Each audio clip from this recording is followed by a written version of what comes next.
Hello everyone, this is Amika Mahajan. Welcome to my channel. This video is focused on spherical mirrors. Actually, I will try to make you understand basics of image formation in case of spherical mirror in this video. Now, first of all, we should know that in spherical mirrors, we are going to deal with concave and convex mirror. Concave mirror is that in which reflection takes place from bent-in surface. And convex mirror is that in which reflection takes place from bulging out surface. So, first of all, let's understand how is image formed. Image is formed at a point where two rays after reflection actually meet or appear to meet. जैसे इस figure में देखो, ये object है, यहां से ये raise जा रही हैं दो, जो कि मिरर पे फॉल कर रही है, तो रिफ्लेक्शन के बाद ऐसे लग रहा है इस पॉइंट पे एक्चुअल में मीट हो रही है, यहाँ तो एक्चुअल में मीट हो रही है, लगता नहीं है, एक्चुअल में मीट हो रही है, तो यहाँ एक रियल इमेज बन रही है। लेकिन कन्वेक्स मिरर में जब ये रेज ऑब्जेक्ट से मिरर में फॉल होंगी तो ये रिफ्लेक्ट हो जाएंगी, और अगर हम इनको पीछे की तरफ बढ़ाएंगे तो ऐसे लगेगा कि इस पॉइंट पे ये मिल रही है, तो जिस पॉइंट पे ये मिलती हुई नजर आती है एक्चुअल में नहीं मीट कर रही, तो ऐसी इमेज जो होती है वो वर्चुअल इमेज बनती है उस पॉइंट पे। तो बेसिकली इमेज कब बनती है? जब दो रेस रिफ्लेक्शन के बाद एक्चुअल में एक पॉइंट पे मिले या मिलती हुई नजर आए। सबसे इंपॉर्टेंट पॉइंट मन में रखना है कि a ray parallel to principal axis after reflection will pass through principal focus in case of concave mirror or appear to diverge from principal focus in case of a convex mirror। इसका मतलब क्या है? जैसे ये concave mirror है तो reflection bent in surface से होगी। अगर कोई रे इस प्रिंसिपल एक्सिस कौन सी है? Straight line passing through centre of curvature and pole, और इस मिरर की सरफेस पे 90 का एंगल बनाती है। तो अगर कोई रे इस प्रिंसिपल एक्सिस के पैरेलल इंसिडेंट हो इस मिरर पे, तो रिफ्लेक्शन के बाद वो किस में से पास होगी? फोकस में। अगर तो ये कनकेव मिरर है तो एक्चुअल में फोकस में से पास होगी, और अगर रे कन्वेक्स मिरर के केस में जैसे ये पैरेलल आ रही है तो यहां से रिफ्लेक्ट हो जाएगी।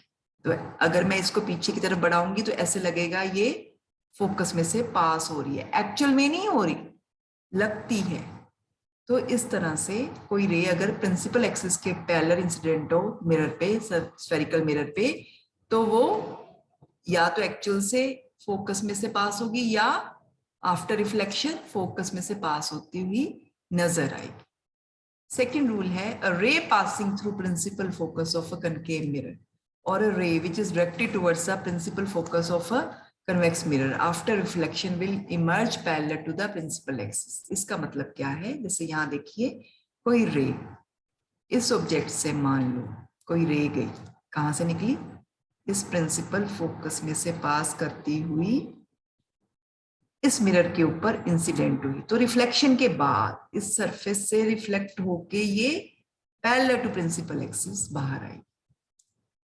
अब यहां तो कनकेव मिरर है तो एक्चुअल में ये पैरेलल आ रही है आफ्टर रिफ्लेक्शन, जब ये रे कहां से पास हुई थी? फोकस में से पास करती हुई इंसिडेंट हुई।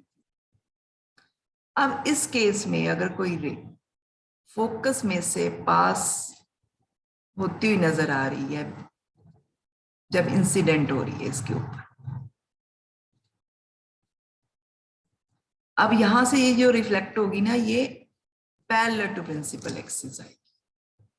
तो इसका मतलब जब रे प्रिंसिपल फोकस में से पास होती है कनकेव मिरर में, तो ये हमेशा after reflection parallel to principal axis निकलेगी। इसी तरह से अगर कन्वेक्स मिरर की बात करें, कोई रे इंसिडेंट होती है इस कन्वेक्स मिरर पे, वैसे लगता है कि वो फोकस में से पास हो रही है, फोकस की तरफ डायरेक्ट हो रही है, तो आफ्टर रिफ्लेक्शन वो पैरेलल टू प्रिंसिपल एक्सिस बाहर आती है।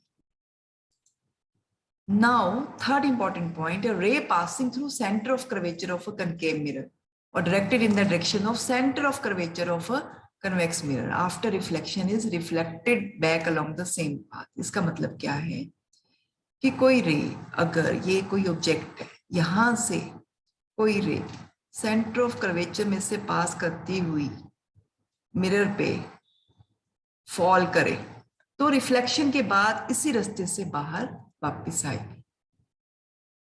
इसी तरह से ये तो हो गया कनकेव मिरर का केस।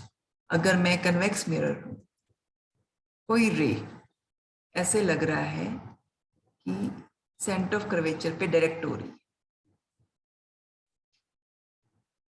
कहां से? किसी ऑब्जेक्ट से। तो आफ्टर रिफ्लेक्शन इसी रास्ते से बाहर आती हुई नजर आई। तो इसका मतलब सेंटर ऑफ कर्वेचर में से कोई रे पास हो बिफोर रिफ्लेक्शन, तो आफ्टर रिफ्लेक्शन उसी रास्ते से बाहर आई। और अगर एक रे ओब्लिकली प्रिंसिपल एक्सिस के ऊपर किस पॉइंट पे फॉल करे? पोल पे। किस केस में? कनकेव मिरर या कन्वेक्स मिरर में। तो ये ओब्लिकली ही रिफ्लेक्ट होती है। मतलब जैसे ये कोई ऑब्जेक्ट है, यहां से रे, ये प्रिंसिपल फोकस के बाद जो पॉइंट आ रहा है जिसको हम पोल बोलते हैं। पोल क्या है? Centre point of spherical mirror. तो ये ओब्लिकली ही बाहर आए ऐसे आफ्टर रिफ्लेक्शन। सिमिलरली अगर कोई रे यहां पे ओब्लिकली पोल पे फॉल हो रही है तो यहीं से रिफ्लेक्ट होके ओब्लिकली ये बाहर आई। तो इसमें भी लॉ ऑफ रिफ्लेक्शन जो है वो भी हो रहा है। लॉ ऑफ रिफ्लेक्शन क्या आता है? Angle of incidence is equal to angle of reflection. इसका मतलब जो इंसिडेंट और रिफ्लेक्टेड रेज हैं ये हमेशा लॉज ऑफ रिफ्लेक्शन फॉलो करेंगे at the point of incidence. इसका मतलब angle of incidence is equal to angle of reflection. So जितने भी हमने 4 केसेस किए हैं सभी में रिफ्लेक्शन के लॉ फॉलो होंगे। At the point of incidence, the incident ray is reflected in such a way that angle of reflection equals to angle of incidence. I equal to E is law of reflection.